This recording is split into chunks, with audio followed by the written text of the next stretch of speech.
This is Fourth Quarter Labs, where performance isn't just defined by what happens on game day, but by the discipline, mindset, and work that happens when no one's watching. I'm Robert Johnson, and here we talk to athletes, leaders, and everyday high performers chasing something more. Welcome to Fourth Quarter Labs. Views and opinions expressed in this podcast are my own and do not reflect the views, positions, or policies of my employer, its affiliates, or any organizations with which I am associated. This podcast is produced independently and is intended for informational and entertainment purposes only. Hey, Stephen. Thanks for joining. Awesome. I'm making a change, and the audience can hear all this. But I'm making a change the way I do the podcast, and it's just to hit the record button right at the beginning.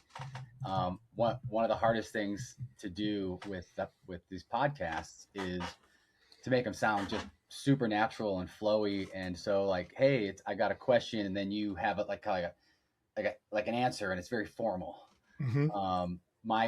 My goal with this podcast is to have it be like super conversational to the point where, I mean, I'm joking, but you could be having lunch right now and eating while we're doing this, and I just wouldn't care. That's awesome. I love it, man. It makes it feel real natural. Yeah. And I've got my coffee here and everything. So what I'm most excited about this morning, and most of my guests are this way. I mean, I'd say half of them are, is I don't know. I don't really know a lot of the people, and you in particular. We met for 60 seconds prior to this, and we're kicking off. And so I love the pure raw authenticity of this. So thanks for joining. Well, you have a natural way of bringing it out. So I'm looking forward to you doing that with me. Just hopefully it's no embarrassment. That's all. Yeah. No. Yeah, we'll try to keep it clean, no embarrassments. Well, we're kicking off episode. I believe this is going to be 9. Well, I think it's number 9 here with Fourth Quarter Labs. I launched this podcast because I love sports. I love technology. I've been in the world of technology for, I think it's going on 22 years now, and just I was never a pro athlete, but I'm an athlete in a number of different ways. I mean, this morning I was up just crushing it at the gym. It's just what I do. Good for you. And I love finding people who I think on paper at least share a similar background to me. And if somebody can teach me something and educate me, like what we're about to talk about today, I love having those people on there because I can just ask them general questions I don't know the answer to. There's no script here. Well, we're bonded in brotherhood, man. We're both up at the crack of dawn, hitting that gym, as I would say, put in that work. So I get on my son all the time whenever I wake him up, and I'll walk upstairs and say, I put in that work. But it's definitely a bond for those who are the early workout risers and get it in, and at later stages of life still have the energy to get after it and crush it, which I love to do. Yeah, a lot of people think it's like a habit you build, or like you've got to work out for health reasons. At this point, it's like, if I don't go to the gym and get that big workout in, and I skip a day or 2 days, like, man, I just don't feel good. I don't feel good inside my body. I got to get out there and do it. Mm-hmm. It's like a tone. It's just a tone that gets set for the rest of the day. It's a habitual lifestyle. That's for sure. It is. Yeah. So Fourth Quarter Labs, we talk about the intersection of sports, technology, business. We have Stephen, is it Bienko? Bienko. Stephen Bienko, Yes, with 42U. Always love to start out having you, if you would, introduce yourself and tell me a little about 42U. You've got a great long history. We'll get into that a little bit, but let's start out. What's 42U and what are you working on right now? Oh, 42U is an athlete identity system that we developed through the beginning foundation of my own identity challenges in life, based around culture, but also mostly driven in the world of sports. And so there's a core foundation there that my 2 co-founders and I used as the developing recipe to what we are right now and what 42U represents today. And 42U was born out of the changing environment within the college sports ecosystem. So we fell right into it. And all as former athletes and student athletes, all of us are, we were living and breathing and observing this change that was happening. Mm. Along this change, we were also recognizing the cultural change, the generational change, the administration change, and the needs of the third parties who were now involved. Third parties meaning big corporations, regional, being pressed into this opportunity that they've never really touched before. They've dabbled around it, and I use the word dabble because they've always been participating on the outskirts of college sports, but they never touched the main source. And the main source is that student athlete. Mm-hmm. And so this became a new world existence for them as well. Not to mention, as Gen Z and Gen Alpha are absorbing and living through this new world of social and AI intelligence that has completely engulfed their entire lives, not like ours, right? It hasn't completely engulfed our lives. I know for at least my sake, you look a lot younger than I am, but in my world growing up, I love I that was a compliment, by the way. I just want to point. I like that compliment. I think we're about the same age, but I like that compliment. I was riding the BMX bikes and the three-wheel bikes and living outdoors, and I was fighting the Russians in the woods. So, it's a whole different upbringing. I'm not saying good, bad, or indifferent. What Mm-hmm. I'm saying is that there is a difference between this generation, what they see, what they know, what they want, what they believe, and what they know is attainable. Mm-hmm. And this is a revolution for them in a very positive light. So we saw all of this sort of evolving. And then one day I read a research paper by a professor at Harvard Business regarding personal branding and the rise of personal branding. And I intersect that with some reading of Adam Grant Mm-hmm. and his foresight in the need, because of our increased usage of artificial based intelligence to assist our hard skills, the powerful need of the increased soft skill awareness. Fusing those both together, realized that there was an identity gap in college sports. We're feeding these young people now, as Nike just announces their 11 high school NIL athletes, the groundbreaking deal they just made, that's now going to make another shift in the sports world and start dabbling and touching the youth sports world, which has already, taken an upswing of changes. But this is something entirely new that even the educational system is not ready for. And so we saw this as an opportunity to guide and support the student athletes, but at the same time, provide key informational data points to the universities, the administrations, and the third party organizations that are investing in the universities for their own return on their investment. Mm-hmm. We saw an avenue to supply information, readiness, and connection between all three parties. Gotcha. And that's Who? where 42 was born out of. But really, coming from the identity challenges my own self, but also the number 42, yes, has direct links to the history of Jackie Robinson and what that number represented and what he represented. Somebody that understood that his identity was bigger than the game and used the game as strictly a platform to take his identity and to affect change in the community. And so that becomes the foundation of our name. Love it. That's great. Tons of questions. Go. One, how do you make money right now? Who's your client? Our client are the universities. So we work directly with the universities. The universities bring us on, and then we support the student athletes and then provide resources to the universities. Now in this, coming through this third quarter here, we're making some not shifts but gains, and now we're doing some connections to the third parties and beginning to entertain that B2B sequencing between 42U and the third party organizations, companies that are looking to be involved in the college sports world.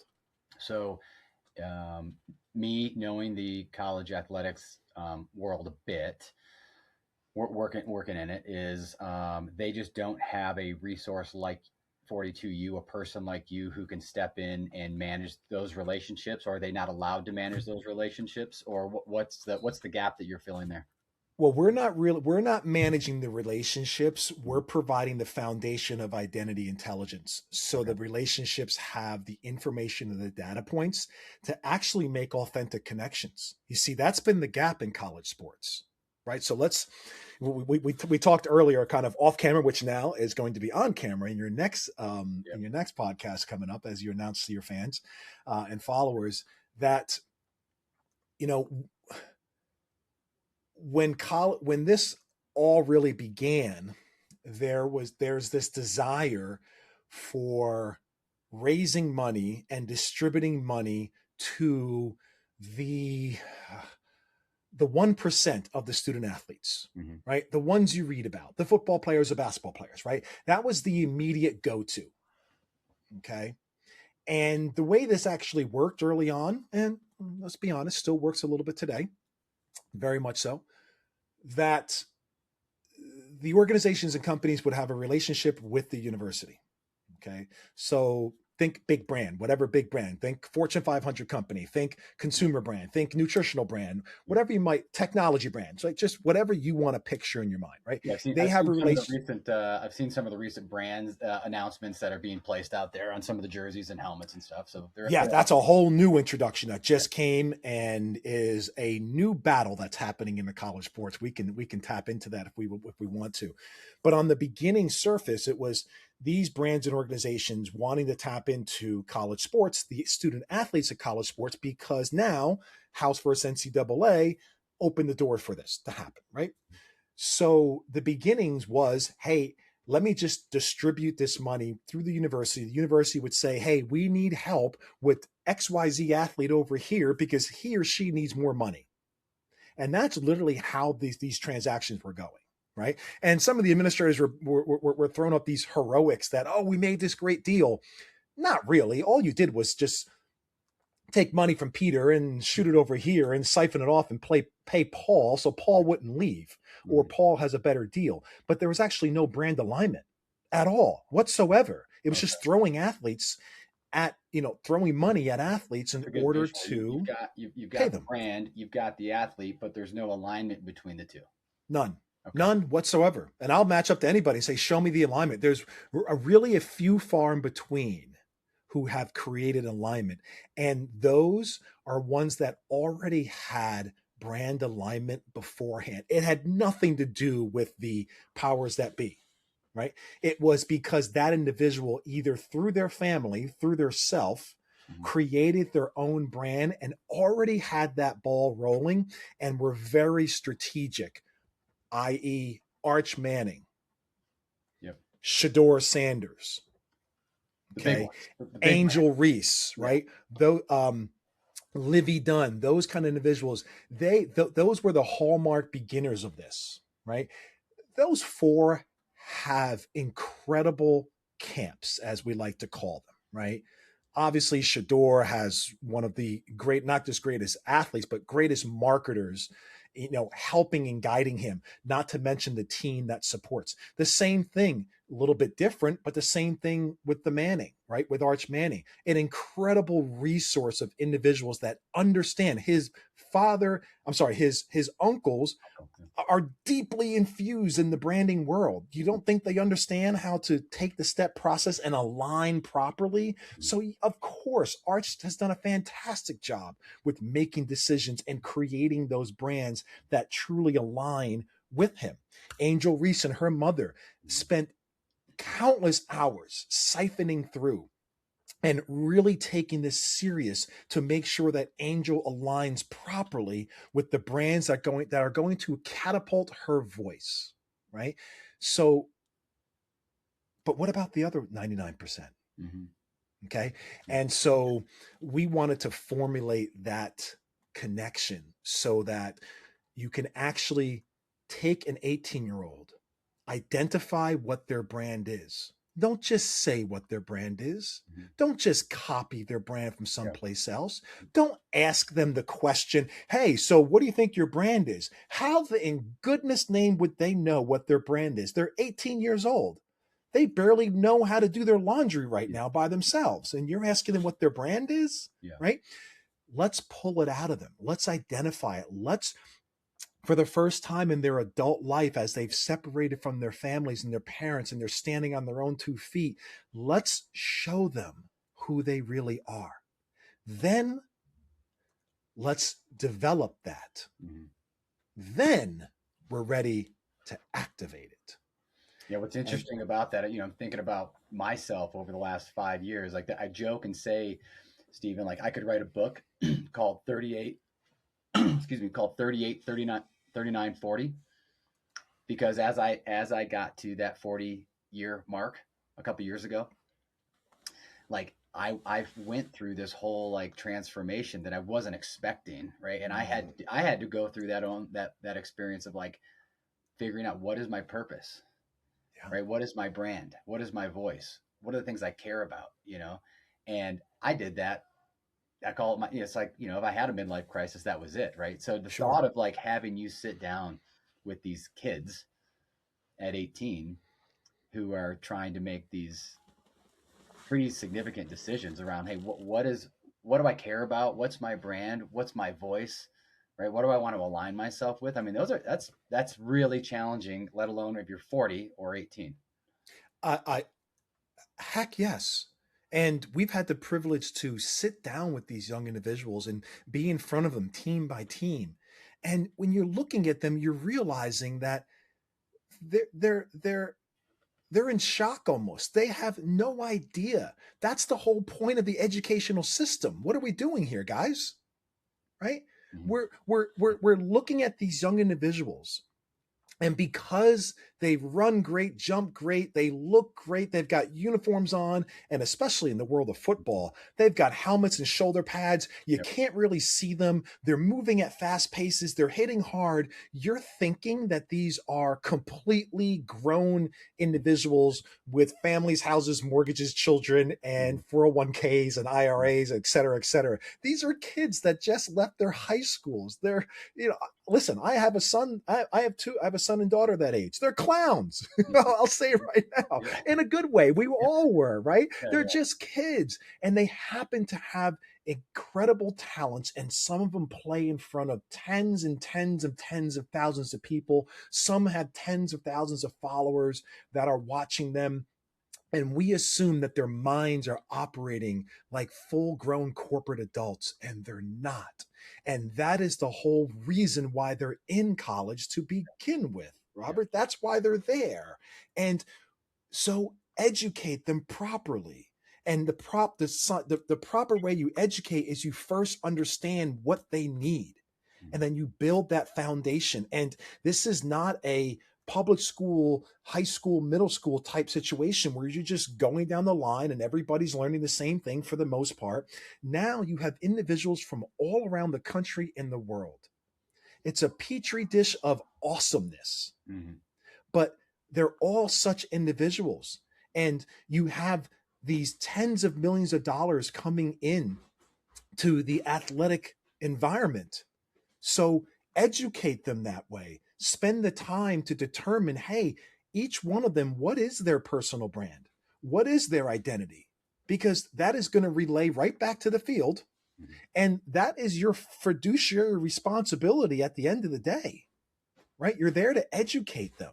And in the time of that, they're playing sports, they're bringing value. The sports is part of their education, and they're bringing you a great value as well. Yeah. To the university. So let's be honest with what the core competency of this is. And so that's why we're so very passionate about it. But we found, and I use this quote often, there's college sports is not a business, but there's plenty of business in college sports. Mhm.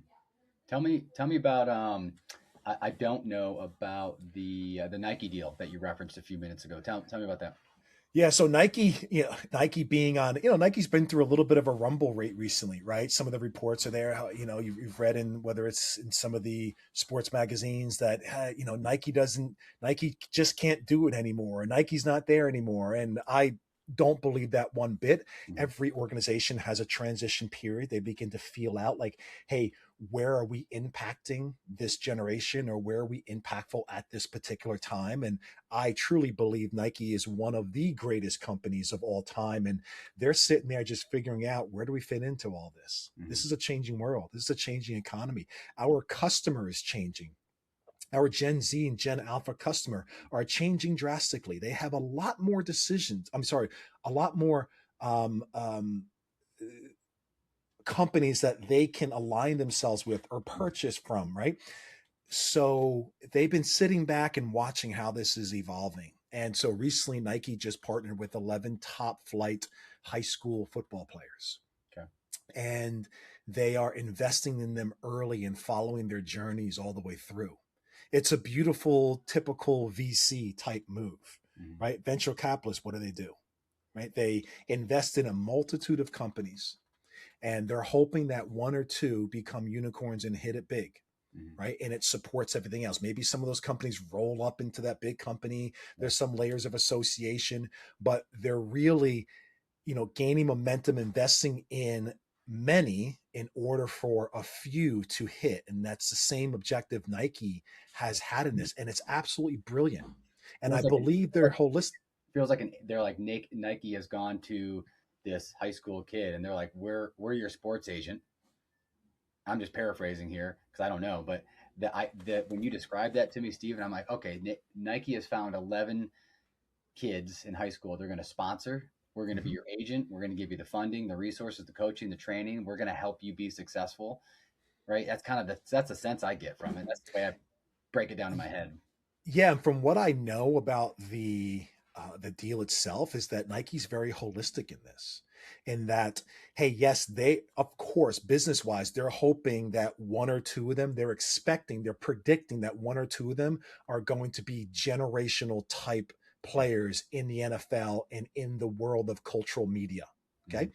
The rest of them, hey, they're supplying an incredible avenue for them because they're investing in their personal brands. They're investing in their growth. They're investing in their development. They're investing in this day and age in their social capital. Mm-hmm. And then that individual, whether they make it to the next round of athletics or not doesn't matter. They still become brand ambassadors. And if Nike does it holistically, they will build that individual up regardless of sport, right? To be key influencers of the brand Mm-hmm. and parlay them into ambassadors of the brand and business leaders, cultural leaders. Yeah. So either way, they're going to win, and they're going to sell shoes and shirts all on the way, no matter what. And now that I say that, think about what I just said. Like they're not agents. Like you talked about, like they're venture capitalists coming in and buying up multiple companies and hoping one's going to pop, so to speak. So they're not agents. They are buying stock. They're buying a percentage of these individuals' futures, and if they blow up in a good way, Yeah. they reap the long term benefits of that. The other thing that I think about, Stephen, is like when you explain this. There's all these great Netflix documentaries out there with Drive to Survive and F1 and tennis Mm-hmm. and Full Mm-hmm. Swing. Like I, I vision like the next Netflix documentary with Nike and like getting 4 years of footage from these kids, right? And then talking about that investment in the land. It's like I see the whole book being written right there. Sure. Yeah. Sure. Listen, Nike's investing in a culture. Nike knows that in today's peer-to-peer culture identity, that everything flows through the youth, Mm-hmm. and the youth flow through each other. Mhm. Get a load of this, Robert.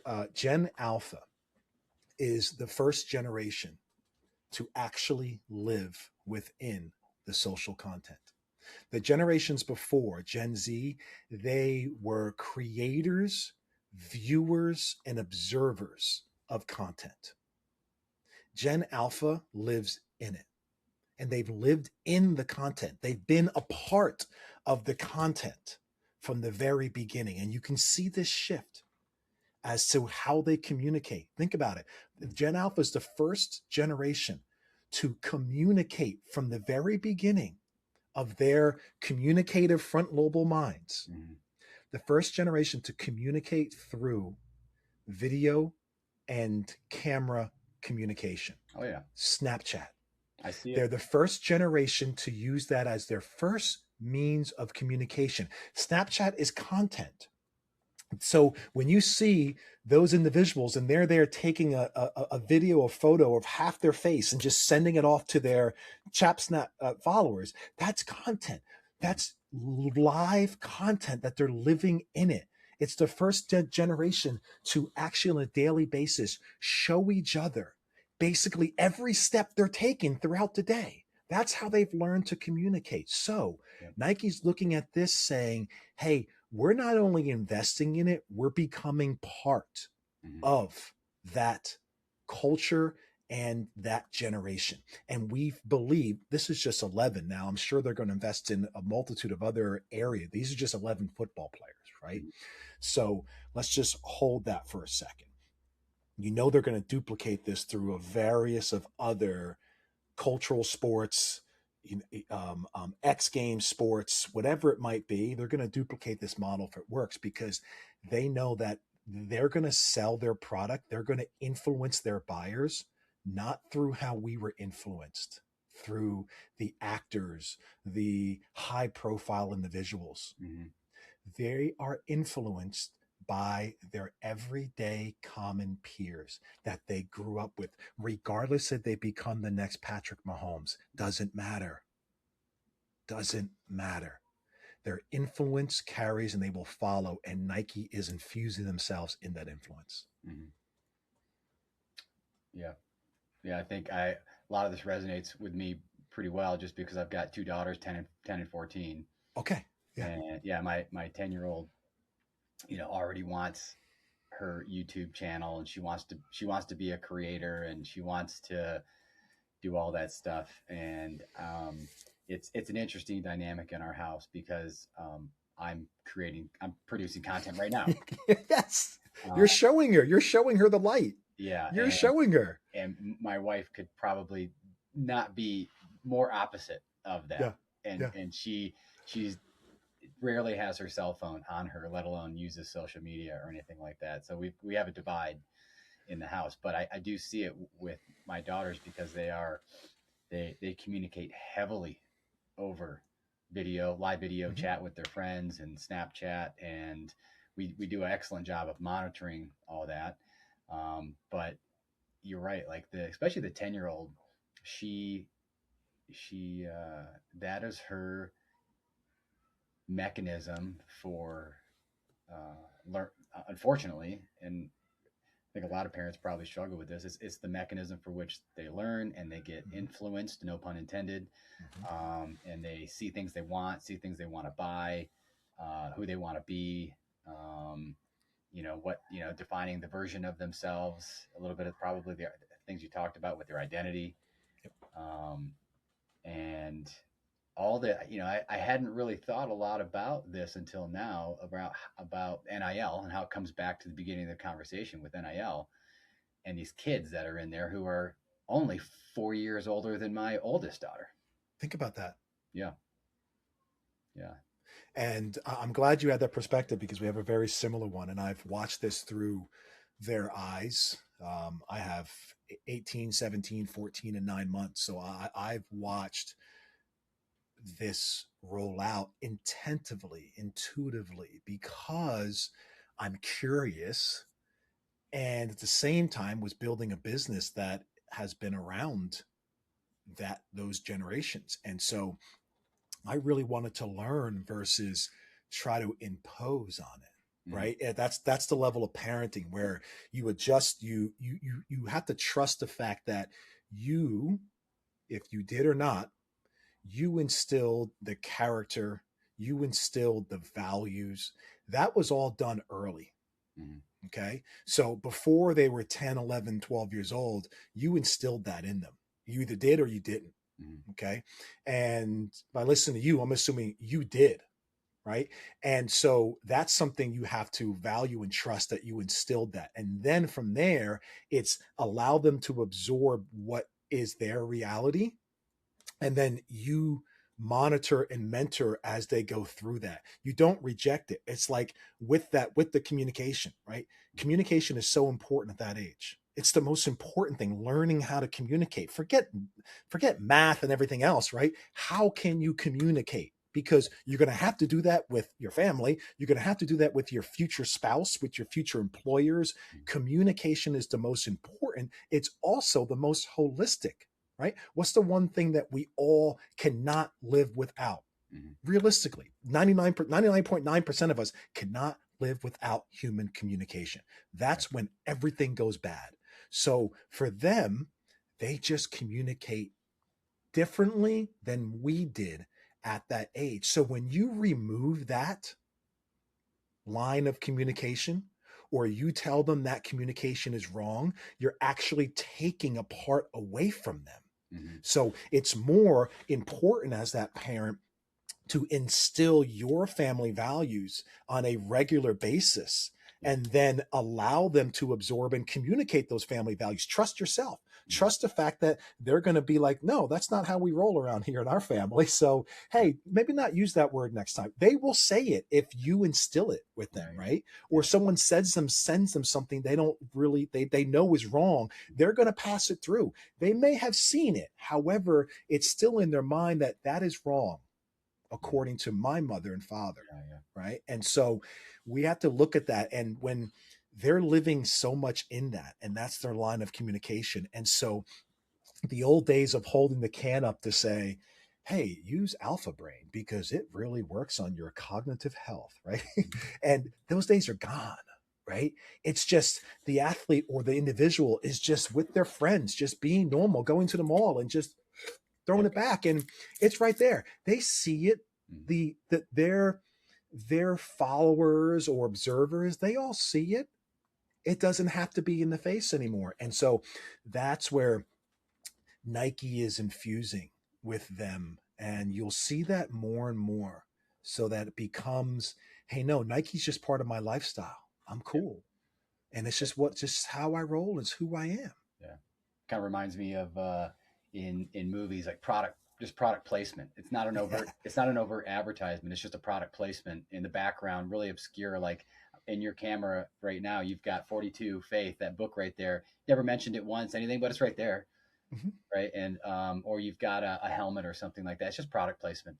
mhm. Um, okay, so I wanted to learn more about NIL, what's going Yeah, on, things like yeah. that. So um, I'll just throw out a really super broad question that you can take any way you want, you know, and this is maybe too broad, but I don't know where to start. So NIL, lot going on. I mean, they're such a broad topic, but like, what are some of the maybe short term things you see taking place? What are maybe some of the longer term challenges that are in front of us? I mean, Yeah. I personally struggle with the two sides of the coin. Very pro NIL, but I also see all of the mess that it's creating, Mhm. and I really struggle with like where do we go from here? How to solve the problem because these athletic departments are just getting hammered. Well, let's start by this. The adults created the problem, not the kids. Mm, So let's get that straight, first and foremost. okay. Um, the adult world in the college space is extremely competitive, and it's a very competitive space to hold on to, get, and then to hold on to. And as I mentioned, college sports is not a business, but there's business in college sports. There is a lot of business Mm, in the outskirts of college sports. But to the young student athletes who are out there playing and going to school, It's not a business to them. It's a passion and it's a lifestyle to them. And it's an opportunity and it's education. So the challenges have come from the adults in the room. Now, where NIL is today, NIL is actually internally really has become a bad three-letter word Mm-hmm. because it has been spoken about, communicated about, misunderstood at many, many levels. So where I think NIL is going now is number one, we're going to see a major transition that NIL is going to be in the hands of the young people, and the universities and the brands need to really understand that there is a power shift, and it's okay. Mm-hmm. The power shift is come back to the entities, the intellectual properties that actually make it prominent. And that's the young individuals that provide the quote unquote entertainment Mm-hmm. to the fans, the donors, the families, and the crowds, right? That IP shift is what the new revolution is coming to. So that's going to be the biggest change. And the universities and the administration is to truly acknowledge how do we provide and invest in the individual intellectual properties of those student athletes because they hold the key. Just like, let's go back to Nike. Mm-hmm. What's Nike doing? Mm-hmm. Yep. They're realizing their power is in that young influence. Okay, now think back to universities. Universities have owned that influence. When you were going through the college process, just like I did, Mm-hmm. okay, we were relying upon our guidance counselors, our parents, and the pamphlet after pamphlet after pamphlet that was being sent to the house and the US News report as to the best universities or where to go or what fits. Mm-hmm. Well, guess what? I just had two, and I'm just using myself as an example because I can claim this as factual. Anything else would be hyperbole. But this factual evidence here is that I just had two children of mine go through the college process, both at the same time. Okay. So I had two seniors last year. One is already at her university, a Big Ten university, and my son is going up to his university in another week or so. Neither one of them looked at any material directly from the university. Neither of them made their decision based upon any information the university provided, both externally or internally to them. Think about that. Okay. So I can't wait to hear where this is going. All their information came from their peers. Okay. Their choices, their information, what the school is like, what it provides, if I want to go there or not, what it looks like, all of it came from peers putting out content about the university. Mm. That's how they learned about it. And then they dialed in and they know how to communicate to their peers, whether they went to school with them or they have no idea who they are. They know how to reach out and just ask the questions they want to ask directly from, as we call it, the horse's mouth. Yeah. Not propaganda coming from the universities. They can care less about that. That's an IP shift. And the same thing is happening at the collegiate sports level. Your fans are getting their information through content creators and the athletes themselves, the student athletes themselves. And this is for all levels. This is not just for your big time Division I levels. Division III levels, the same exact thing happens. If you have strong content creators, if you have strong student athletes at the D3 level that are immersifying themselves in the culture of their school, that algorithm is going right out to like-minded individuals, and that's how you're getting your next applicants to Middlebury College. Yes, you have your very small percentage who are, family, and my father went there, my mother went there, my aunt went there, whatever you want to call it. That's a small population. The current population majority of is that, hey, I follow this girl and she goes to Middlebury and I'm like her. So I got to ask, are colleges now paying influencers to, Yes. wow. So Some are doing a very good job, and I'll give one shout out only did because it that's where ever, my daughter. Right, didn't, think about that. I've only been focused on the student athlete getting paid, but now they're paying influencers that are going to the schools to promote the college and Of course, sell the camp. Never didn't even cross my mind. I mean, that's just absolutely. silly. Yeah. You have internal influencers that are current students, and you have individuals that are not students that are just getting paid to influence the university. Oh wow. You have Yeah. both sides, but it's not coming from the university's mouth. It's coming from they're buying into the influencer themselves. The future student is buying into the influencer themselves. Yeah. Okay. So that's going to be the majority of, like I mentioned, of course, there's your outliers of mom and dad went there, grandpa went there. We've been fans our whole life. We live down the street. I've been a Clemson Tiger fan my entire life. I'm going, my parents took me to every game.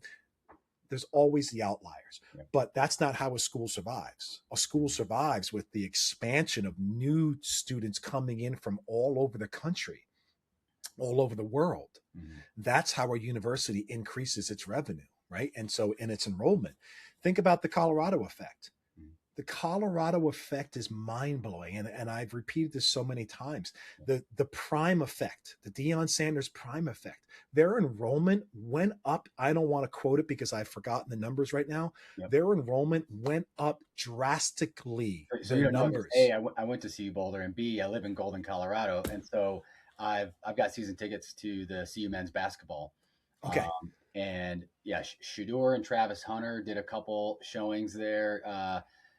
Deion's daughter came Mm-hmm. to a basketball game. Deion came to a couple games. I have personally gone to a couple games where last season Dwayne Wade from Miami Heat, Yeah. his nephew was on. I forget if it was either CU's team or the visiting team. Doesn't matter. But Dwayne Wade was sitting there front row, and I'm talking maybe 2,000 people in attendance, Yeah. and Dwayne Wade's sitting there front row. So Unbelievable. yeah, like the Deion effect. Like I've kind of felt it even being 15 miles away, 20 miles away from the campus. It's real. It's real. Yeah. I'm glad you said that coming from someone from the inside and seeing it and then being a graduate. Well, you know what Boulder represents as a university, Mm-hmm. and you know where it was 8 years ago.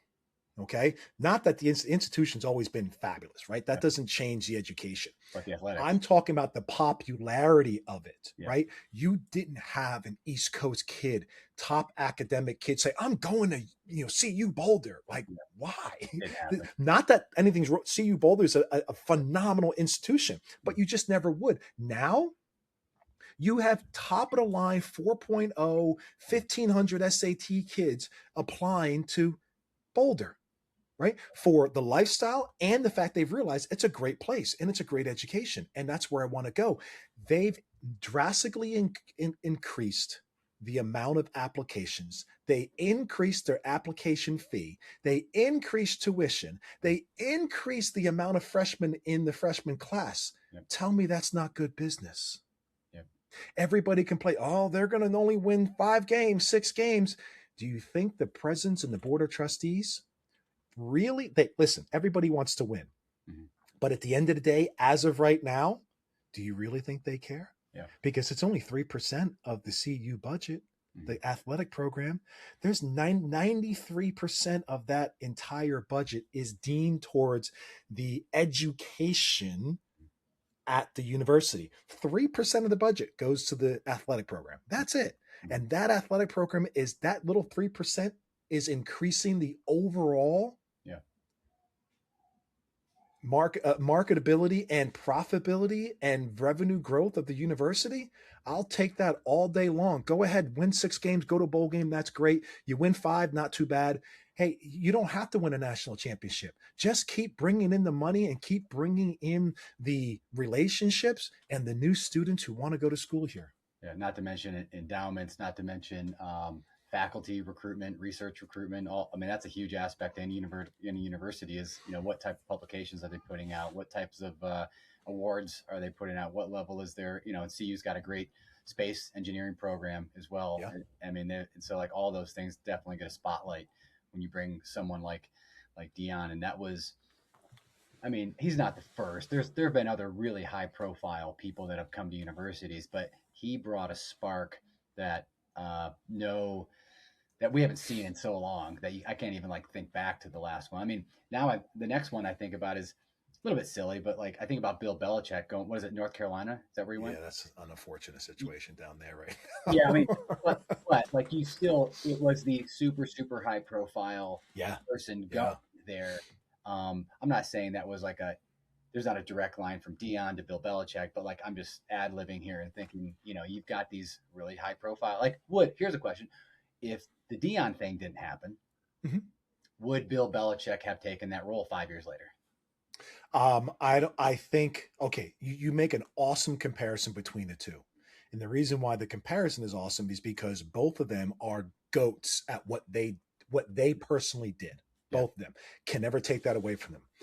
The difference is that Bill Belichick can obviously coach. He's the greatest coaches of all time. Whatever scrutiny you want to put on it, whatever you want to say that it was all Brady, I don't care what you want to say. At the end of the day, the guy's a football savant. yeah. Either way you look at it, okay? So you can leave that there. Deion Sanders, a football savant, a playing savant, Well, football okay? and baseball. Baseball as well. Yep. The difference is that Deion gets it, Mhm. okay? I like to use this one time. There's this. I want to say politician because I don't want to create any political side, but this one politician that I was close with years ago, and they used to say about him. They used to say this one guy, he knows how to go out.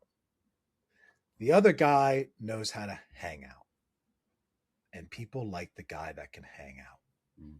Dion knows how to hang out.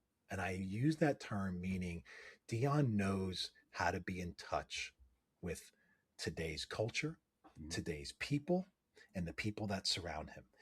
Dion understands, Coach Sanders understands how media works today.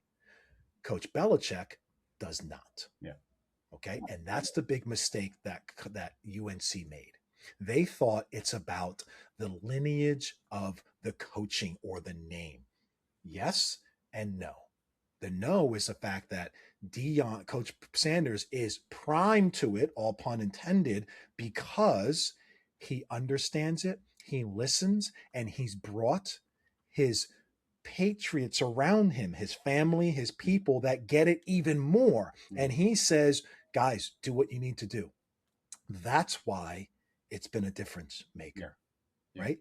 It doesn't matter that, listen, Deion Sanders' role, of course, Deion Sanders knows football as well as anybody. Does that translate into being a great coach? I'm not one to make that decision, but it doesn't matter. He's leading young men Mhm. and people overall, and his job is to bring other great people around that really know how to dial in. Honestly, that's not his role. Mhm. His role is to build a culture. His role is to dig in and communicate and sit down with young men and enhance their character, deal with their challenges in life, and be that second that parental figure to them. That's his job. And when you do that extremely well, you you get the benefit that everybody else misses, right? His benefit is watching these young men grow and become great in their lives and live great lives and have brotherhoods and have all that. That's what's waking him up every morning, right? He's allowing his sons, his social media team, everybody else, he's allowing them to do all that work. And then if they, yes, he wants to win, he's a winner. And he knows that will come. But what he's gonna lay when he lays on his back, he realizes I've impacted each one of these young men's lives. Yep. I'll go off on a real quick tangent. Go. Connected to Dion. Do you know the story? Do you know the 101-year-old woman who's gone to a million? Yeah. So I think it's Miss Peggy. Peggy. There you go. Yeah. So going back to Dion, is if she's been going to these games for 50 years, 60, whatever the Mm-hmm. number is, long time. She's 100. Mm-hmm. Peggy didn't get real well known until Dion came on board, and then they gave her a bunch of social media stuff. Uh, uh, she's she goes to basketball game. I see her at the basketball Oh, games. really? Yeah, Nice. she's sitting there in the really nice. Well, there's not a bad seat in that house because it's small, Mm-hmm. but like anyway, she's sitting there courtside basically.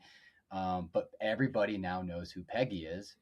But Dion, with his marketing brain and his Dion-ness, Mm-hmm. he has made this super icon of this woman, and everybody loves her now. Everybody loves her, but she's been going to games for 50 years. Why is she famous now? You know? Isn't that beautiful? What a way Yeah. um, to have a woman that's just gone through a lot. Obviously, been through. She's 100 years old, been through everything. Yeah. Right, twin sister. Watched her twin sister pass away. That's right. You know, has been an avid fan. But what a way to give her Mm-hmm. something beautiful at that tail end of her life. Yeah. You know, that's another value That's of amazing. impact, Yeah. right? That's another thing that, as a leader, the president of the university should look at and say, that's why I Mm-hmm. have this individual at this university, because this woman is a major impact to our university and our community. Mm-hmm. And this coach has brought her to the forefront and has made a connection with the broader Boulder community. And you can't duplicate that. Yeah. That's what this is all about. Yeah.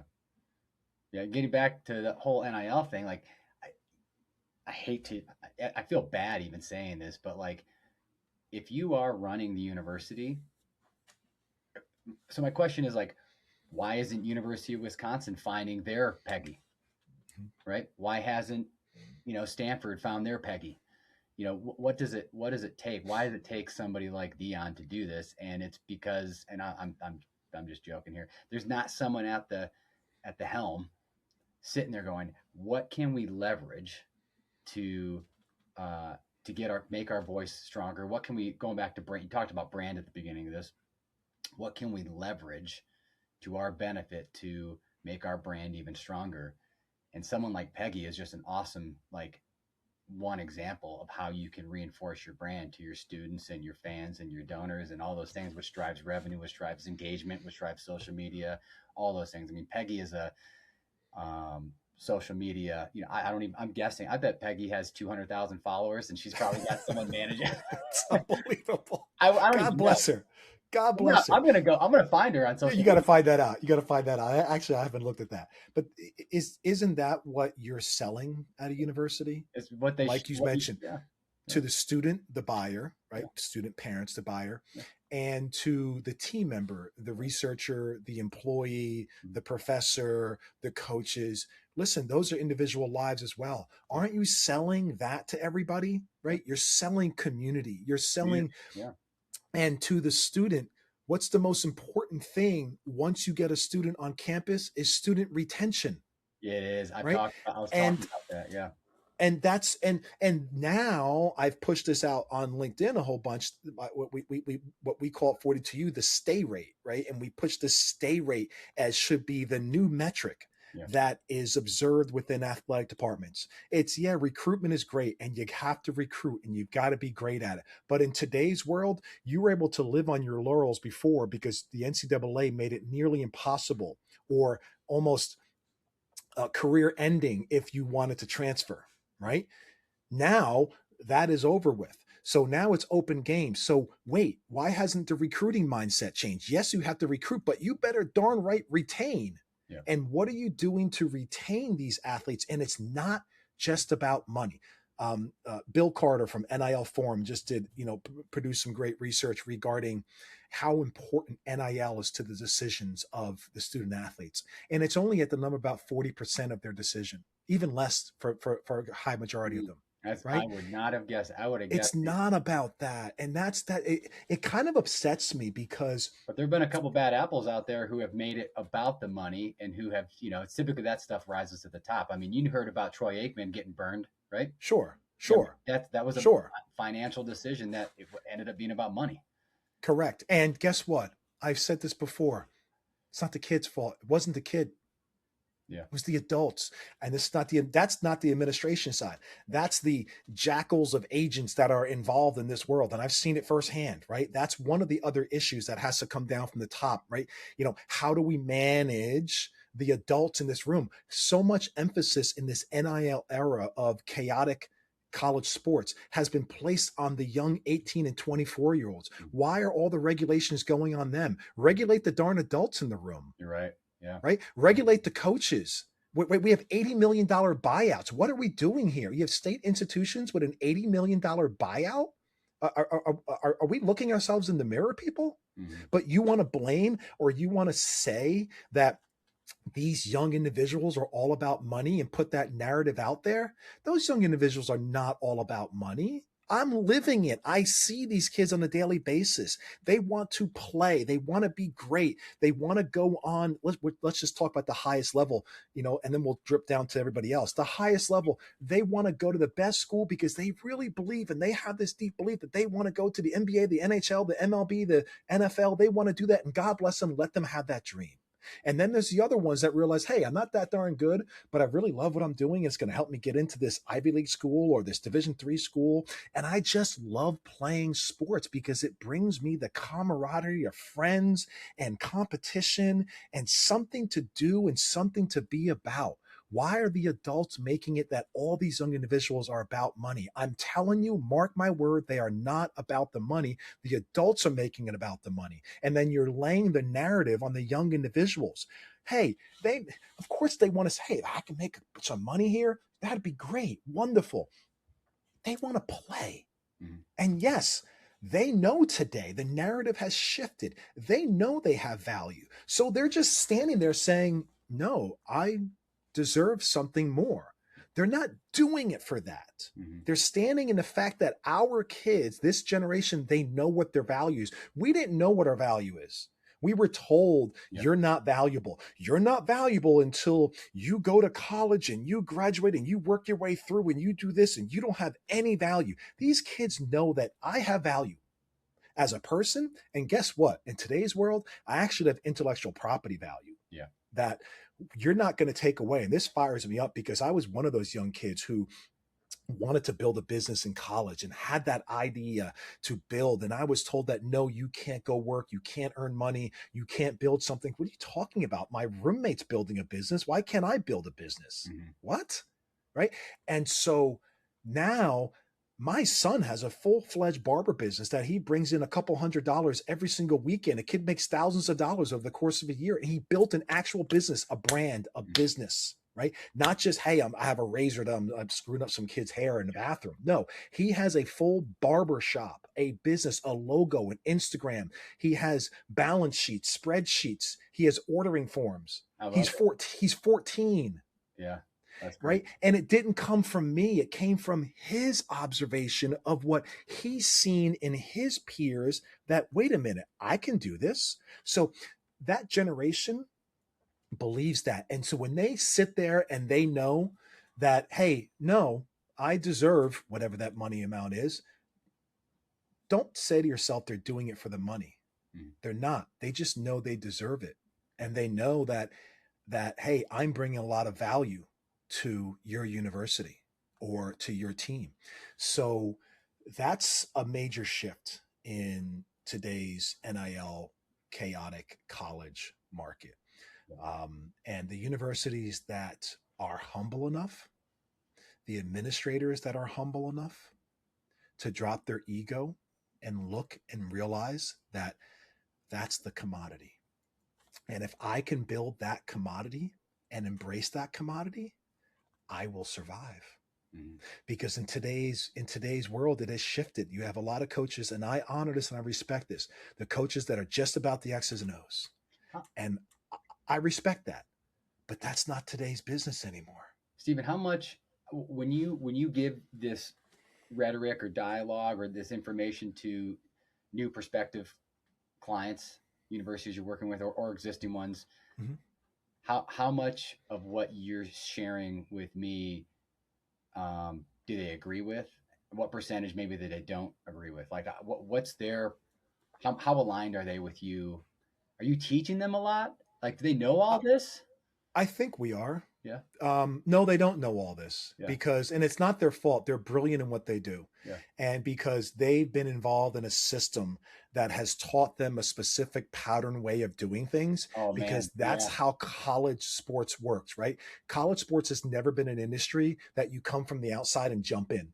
You It's know, not. a light bulb just went off for me, Stephen. Like, with you saying that, I know a lot of the folks in college athletics, it's not like they've been there for 1 or 2 years. A lot of them have been there for 20. Long time. And so they do wake up potentially. I'm just shooting the shit here, but like Mm-hmm. they do wake up here in the morning and they go to job. They go to work. And it's the same thing. Yep. And while they're going to work, this whole change has happened and they haven't, just like any employee, they haven't had the time to sit down and come up with a plan and a strategy and how they're going to do this. And so it's not that they don't know, but they haven't had an opportunity to execute on some of the new strategies that they need to be executing on to address some of this stuff.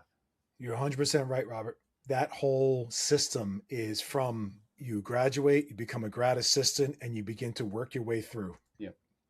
And you stay that path and you can't leave, because if you leave, you can't get back in. Mm-hmm. Right. And so that they've created great educated people and employees and administrators, and they're wonderful human beings. And the vast majority are all in it for the right reasons, right? They love that world. They want to help young individuals, right? But they've been patterned and educated to think a particular way. And so, yes, when I speak to the middle management group, they're like, yes, but they're afraid to say it because up above is not ready for it yet. Oh yeah. I can feel that. I can feel that for sure. Yeah. They know it's about the kids. They know the power of the kids. They're the ones in touch with them every single day. They're working with them. They're listening to them. They're watching them. They're involved. Right? That's their lives. Yeah. And so they get it, but tight lips because they don't want to sink their ship. Yeah. Oh man. Stephen, this has been, I bet we could wrap here for another hour or so. This is good stuff, man. Well, this is great. I mean, we didn't even get into it, but Stephen, ex D1 athlete, the U.S. Naval, right? Navy, Air Force Academy. I'm sorry, Air Force Academy, Villanova. Whoever's listening here, check out Stephen's LinkedIn profile. The guy's got a great rap sheet of companies and startups and CEO, founder, leadership positions, coach, mentor. You've done a lot, Stephen, and that's why you're here on the show today. You've got some awesome perspectives on what you're doing. I love the business, man. This has just been a very educational conversation for me in just 60 minutes. So thank you for taking the time to hop on Fourth Quarter Labs today. This has just been awesome. Any last words? I always want to give my speakers just one last parting suggestion, comment, thought, provoking statement, whatever you got for us. Well, definitely, I have a little something there, but at first I'd be remiss to say, hey, Robert, you run a really cool show, and the reason why is that your talent is in your interview approach, right? And that's very important in this type of atmosphere, right? And you allow for open conversation, right? You create a dialogue of, hey, teach me, right? Tell me more, and that provides something very special to your audience. So I appreciate being on your show and what you have going here, and definitely support it. In this college sports world, I tell young people, this is your opportunity to get in.